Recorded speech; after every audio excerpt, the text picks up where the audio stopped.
Hey guys, welcome back. If you're new here, my name is Becca and today I have a mid-month wrap up.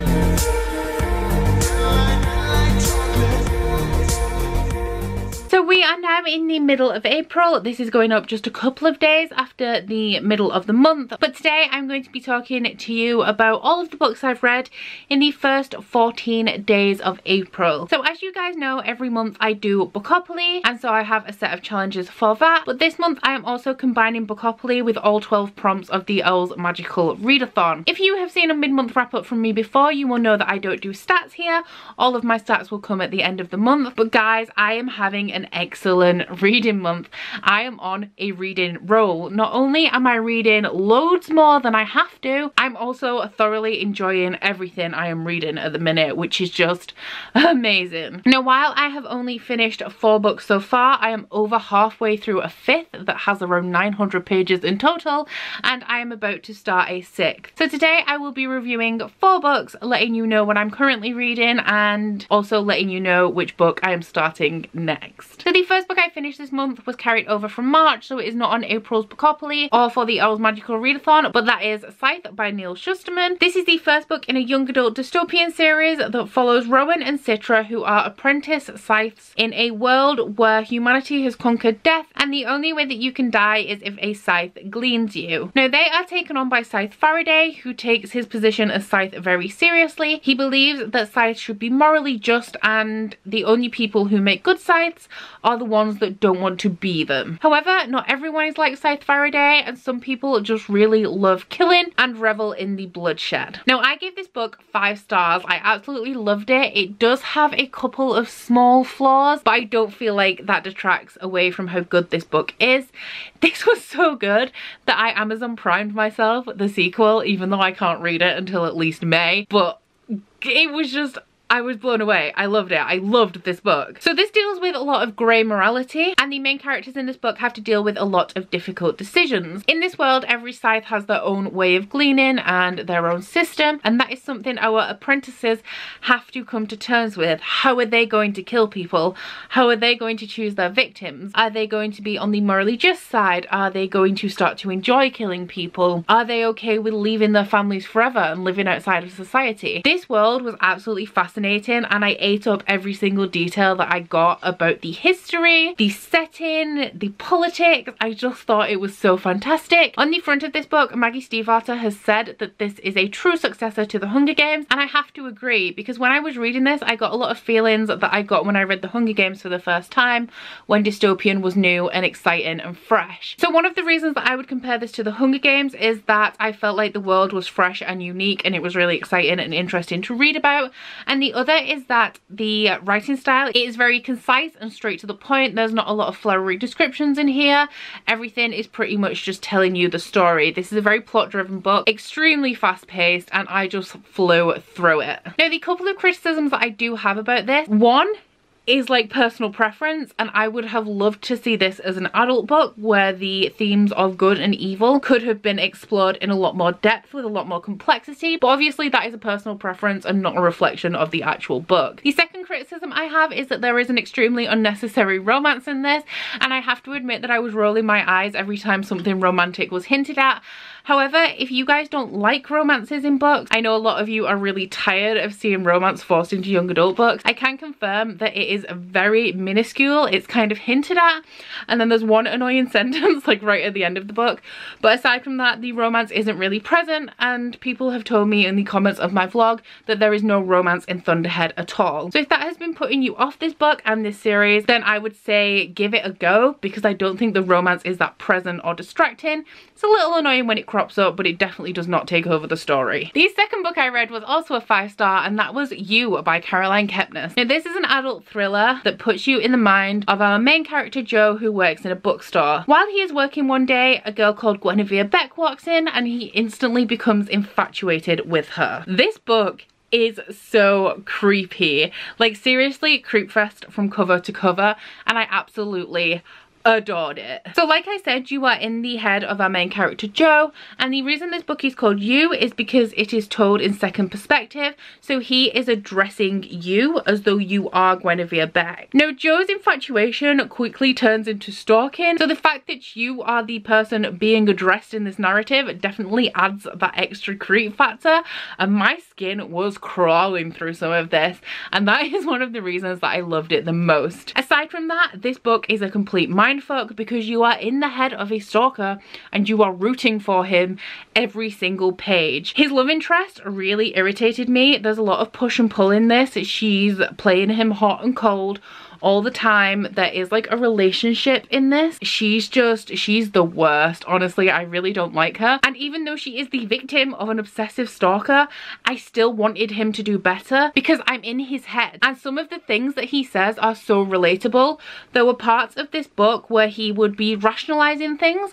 Like if Beck didn't post about him on social media, he would think, oh, well, she's been busy, or she's been doing this, or oh, she was distracted by this and that's why she hasn't mentioned me.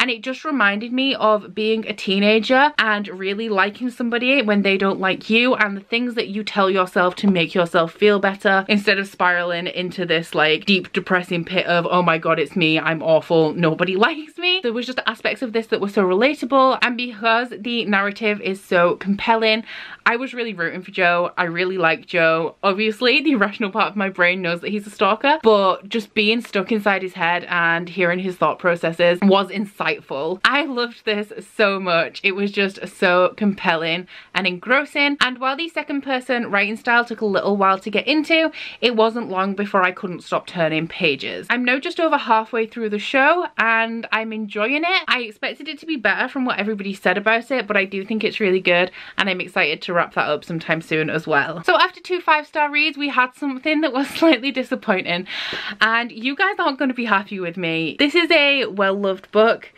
in a well-loved series, and I can honestly say I've read this book twice. This was a reread, and I can now say that this is definitely a me thing and not a book thing. So that book was Every Heart a Doorway by Shauna Maguire, which is the first book in the Wayward Children series. I got this out of the library for rereadathon. It was for the challenge to give a book a second chance, and I didn't get to it in rereadathon, but I did keep it, and it is on my Bookopoly TBR for an adult fantasy. Now, a lot of you guys have questioned me on whether this is an adult fantasy, and the way that I categorize young adult and adult is where it is sold in the UK, and this is sold in the science fiction and fantasy section as opposed to the young adult.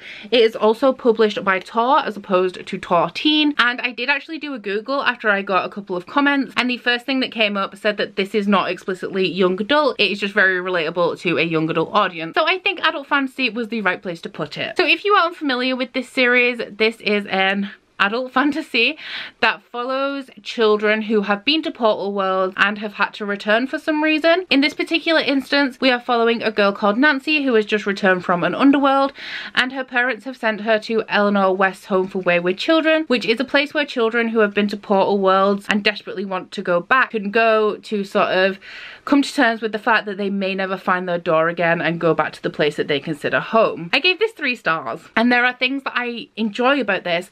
I think the writing style is absolutely beautiful, and I cannot fault the writing style at all. It was exactly the kind of thing that I like, and I really loved the way that this book was written. As I have said many times before, I also really enjoy the concept of this. Children that have been to Portal World and just like Portal fantasy in general is super fascinating to me. I just don't like this book, and I don't know why. You guys know I normally give you pretty in-depth reviews. I'm as precise as I possibly can be, but with this, I don't know. There are a couple of reasons why it could be that I don't like this.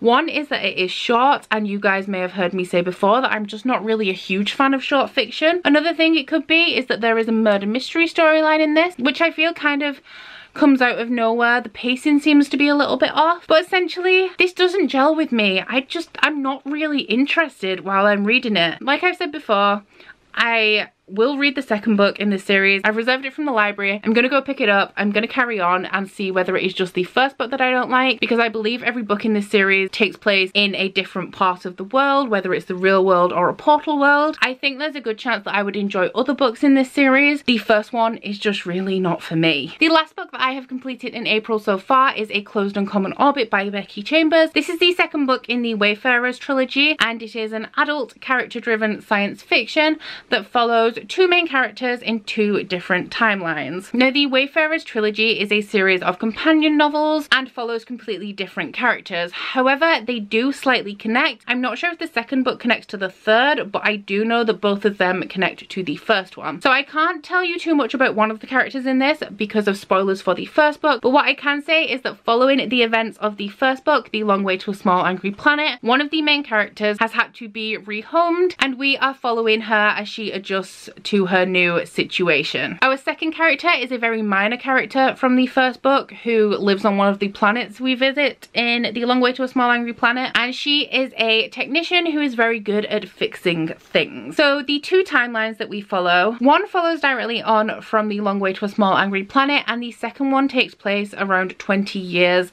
before this series is set. These timelines alternate through chapters and they are told from different perspectives. The present day character is the one that is adjusting to her new situation, and the past character is the minor character from The Long Way to a Small Angry Planet. I gave this book 5 stars, and the thing that I really love about both of the books in this series that I've read is that they speak on a lot of societal issues without being really heavy-handed and in your face, which is something that I particularly hate about books that deal with societal issues. So I love the way that this is blended seamlessly. It just feels so natural, and I honestly just think it's really beautiful, and it warms my heart. So a couple of the main topics that we deal with in this book is gender fluidity, abuse and dealing with past trauma, and one of our main characters is also struggling with her identity. I don't think that this book was as good as the first one. I definitely enjoyed The Long Way to a Small Angry Planet more, but I still found this story to be beautiful and heartwarming. I think one of the reasons I didn't enjoy this one as much is because it has a more static location. In The Long Way to a Small Angry Planet, we travel all over the galaxy, where in this, each timeline takes place pretty much on one planet, and there isn't as much space travel as is evident in the first book. Once again, this story from Becca Chambers really just blew me away, and I loved every second that I spent reading this because I absolutely love the atmosphere and the environment that she creates. I find the books in this series to be very, very soothing, as they focus a lot on friendship, and as they are very character driven, there isn't a whole lot of plot or action, so it's kind of just chilling out with these characters that you really love, and I just love the way that that makes me feel and the atmosphere that it creates. If you don't like character driven books, you may not like this because, like I said, there is not a lot of plot at all. There's even less plot in this one than there is in the first one, but I still found these storylines to be compelling, especially the past timeline, as you know where the character in that one is now, but you don't know anything about her history or how she got to where she is, so I found that aspect really fascinating. If you are looking to get into sci-fi and don't really know where to start, I would recommend this, because while there is a lot of sci-fi terminology in here, as it focuses on the character, the sci-fi stuff is definitely secondary, and it might be a good gateway into other science fiction novels. So these are the 4 books that I've finished so far in April. I'm just going to tell you what owls they're for quickly. So this one does not count for an owl. This one is for Charms, to read an adult book. Every Heart a Doorway was for Herbology, which is to read a book with a plant on the cover, and A Closed Uncommon Orbit was for Divination, to read a book that is set in the future. So I'm already 3 owls down, and I only have 2 more to go to get my career, and while I still have 9 left to get them all, I'm feeling quietly confident this month. As for what I'm currently reading, I'm 502 pages into A Clash of Kings by George R.R. Martin. For the owls, this is my book for potions, which is to read a sequel, and I'm enjoying this. I thought it was quite slow in the start, and I'm definitely enjoying some perspectives more than others, but I don't think it's going to be too long until I finish this, as now that I'm into it, I'm really enjoying the narrative. If you are taking part in the A Song of Ice and Fire read-along that is hosted by me, the live show for this is going to be on the 28th of April at 8 PM BST and 3 PM EDT on Rachel Marie Book Junkie's channel. Please let me know if you're taking part and how far along you are, because I know a lot of people are behind on this one. And as I only finished A Closed and Common Orbit earlier today. I have not started this yet, but the next book that I will be moving on to and reading alongside Clash of Kings is The Last Wish by Andrzej Sapkowski, which is the first book in the Witcher series. This follows Geralt of Rivia, who is a witcher, which is a monster hunter, and this is the book series that the game The Witcher was based on. So I'm really excited to read this. This one is going to be my History of Magic book, to read a book that was published at least 10 years ago, and for Bookopoly it is to read another booktuber's legacy book. I consider this one of Elliot Brooks' legacy books. So that is all I've read so far in April, and also what I'm currently reading and I'm moving on to next. Please let me know how much you have read so far in April. How are you doing with your owls? Do you have everything you need for your career yet? Aside from that, please don't forget to like this video if you liked it and subscribe if you want to.